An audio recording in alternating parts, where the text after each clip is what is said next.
Salut à tous! Alors je vous propose de vous retrouver aujourd'hui dans cette vidéo pour faire un petit point de révision rapide ou de présentation pour ceux qui viendraient de l'aborder autour de la notion de convexité.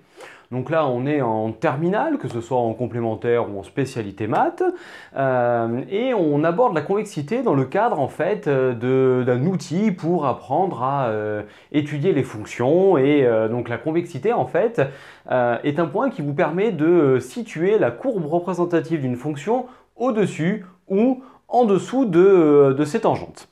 Donc bon, il existe plusieurs façons de la voir. On pourrait également d'ailleurs voir la convexité en prenant deux points distincts d'une courbe et en traçant une sorte de corde entre les entre deux points de cette courbe. Et on pourrait aussi voir la convexité de ce point de vue en disant que si la corde est située au-dessus de la courbe, on aurait une fonction qui est convexe. Et si la corde est située en dessous de la courbe, on aurait une fonction qui est concave.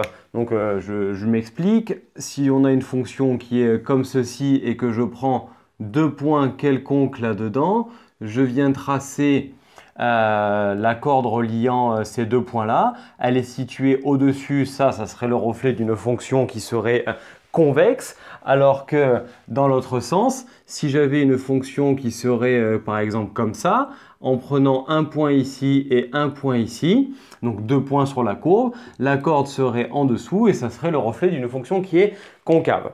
Donc là, le but, c'est surtout de vous apporter l'objet principal de votre étude de la convexité et qui a pour but, en gros, donc comme je le disais en début de vidéo, le placement de la courbe par rapport à ses tangentes. Donc, je vous rappelle le petit point court là-dessus. Donc, on nous dit que si une fonction a une courbe représentative qui est au-dessus de ses tangentes, alors la fonction est convexe. Et si la courbe représentative de cette fonction est en dessous de ses tangentes, alors la fonction est concave. Puis ensuite, on a deux autres niveaux d'étude de la convexité. Celui-ci étant graphique, et ça va être l'objet de cette vidéo. On va voir une approche graphique d'un point de vue de l'exercice. Ensuite, on a le point de vue de la dérivée, puis de la dérivée seconde.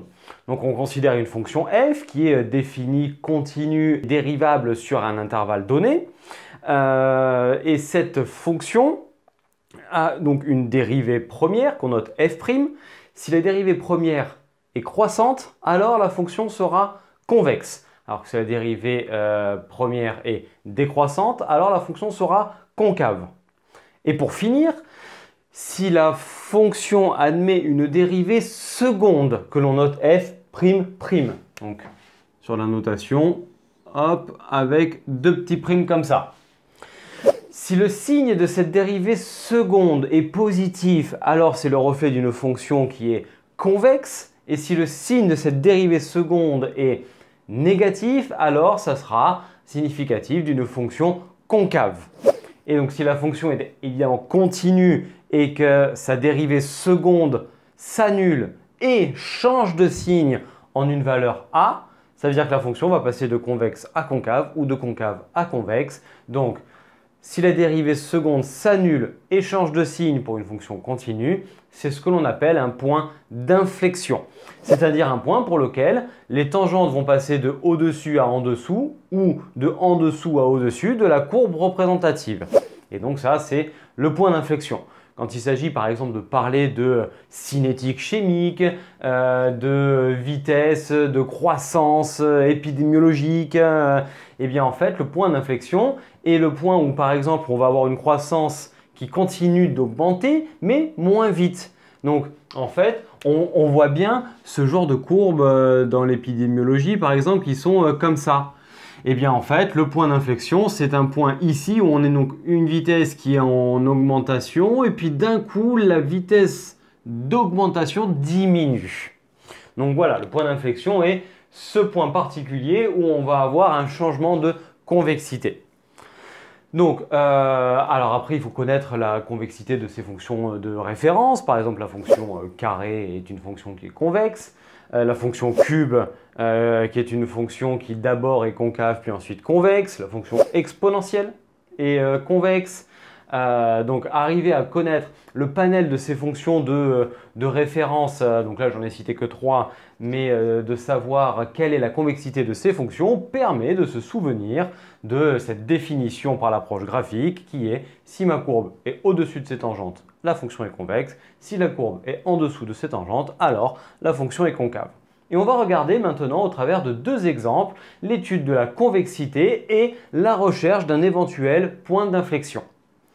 Alors ici, je vous propose une courbe qui est tracée en bleu, courbe représentative d'une fonction f. Et cette fonction, je vous ai déjà tracé quelques tangentes en rouge et une en vert. Et le but est de regarder la position relative de la courbe représentative de la fonction par rapport à ces tangentes.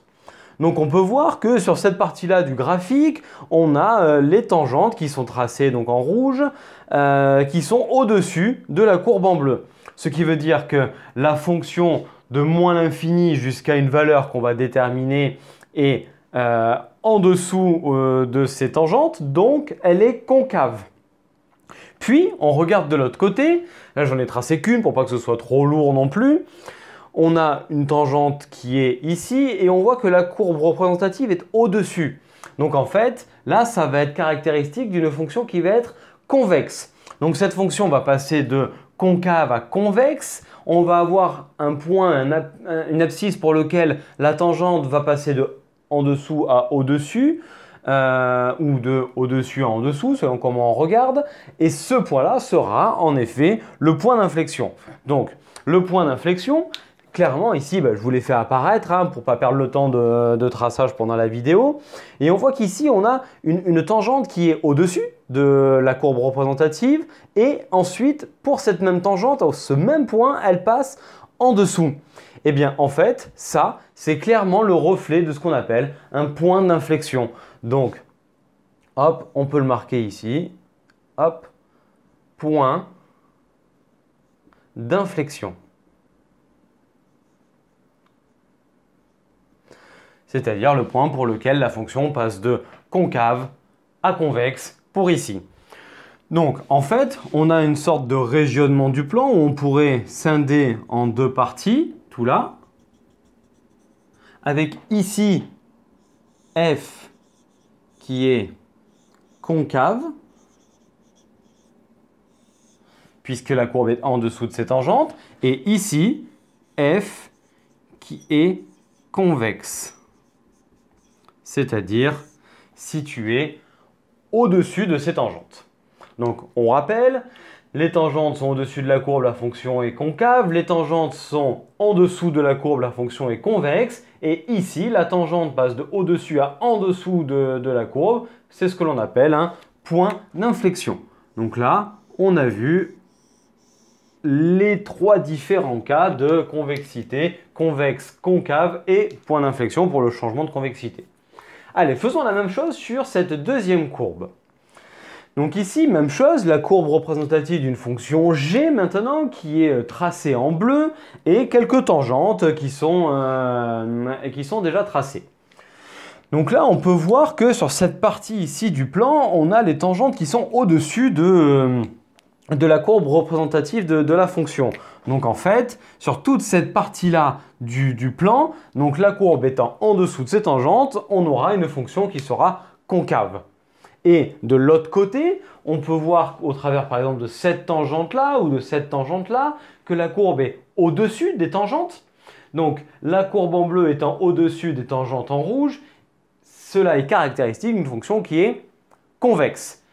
La fonction va donc passer de concave à convexe. Elle va donc avoir un point d'inflexion, un point pour lequel la tangente, qui est encore celle en verte, va passer de ici au-dessus de la courbe à en dessous de la courbe. Et on a dit que ça, c'était caractéristique de ce qu'on a appelé un point d'inflexion. Donc, on peut le marquer ici. Donc, point d'inflexion. C'est-à-dire qu'on sait, même si on ne connaît pas l'expression de cette fonction, que la dérivée seconde de cette fonction-là s'annule en ce point-là. Avec, comme tout à l'heure, un régionnement du plan où on peut scinder en 2. La partie de gauche où la courbe est en dessous. Donc ici, on va pouvoir dire que F est concave. Et ici, la courbe est au-dessus de ces tangentes. On va pouvoir dire que F est convexe. Donc là, on vient de voir au travers de deux exemples l'étude graphique de la convexité, c'est-à-dire tout simplement une courbe qui vous est a priori donnée dans l'exercice. Et ensuite, ce qui vous sera demandé, c'est de venir tracer quelques tangentes, donc là, elles étaient déjà faites, et de situer la courbe par rapport à ces tangentes. Si elle est au-dessus, c'est que la fonction est convexe, et si elle est en dessous, c'est que la fonction est concave. Donc, et puis, au passage de concave à convexe, on se retrouve avec ce qu'on appelle un point d'inflexion, c'est-à-dire un point pour lequel la tangente passe de au-dessus à en dessous de la courbe. On aurait pu avoir la courbe qui passe de en dessous à au-dessus. Donc voilà, une application assez simple de la convexité qui constitue en fait une application directe du cours là. Pour pouvoir ensuite s'entraîner davantage sur la convexité au travers du calcul de la dérivée première puis de la dérivée seconde, la recherche de points d'inflexion par le calcul, je vous propose d'aller voir une petite vidéo dont on vous met le lien ici et on vous en met une autre après en fin de séquence où vous pourrez cliquer et aller vous entraîner de façon un peu plus calculatoire et vous retrouver vers des exercices qu'on pourra avoir un petit peu plus en devoir surveiller. Donc voilà, j'espère que vous êtes arrivé à mieux comprendre ce petit point sur la convexité ou à le réviser pour ceux qui viendraient jeter un petit coup d'œil et qui l'ont déjà vu dans l'année. Donc j'espère que cette vidéo vous a plu. Si tel est le cas, n'hésitez pas à lâcher le petit pouce vers le haut. Puis à venir vous abonner sur notre chaîne en activant la cloche pour avoir les nouvelles notifications, à partager, commenter la vidéo, la montrer à vos amis, à venir nous rejoindre sur Internet, sur nos réseaux sociaux Facebook et Instagram. Et d'ici à la prochaine vidéo, je vous souhaite à tous une très bonne journée et je vous dis à très bientôt. Allez, ciao à tous!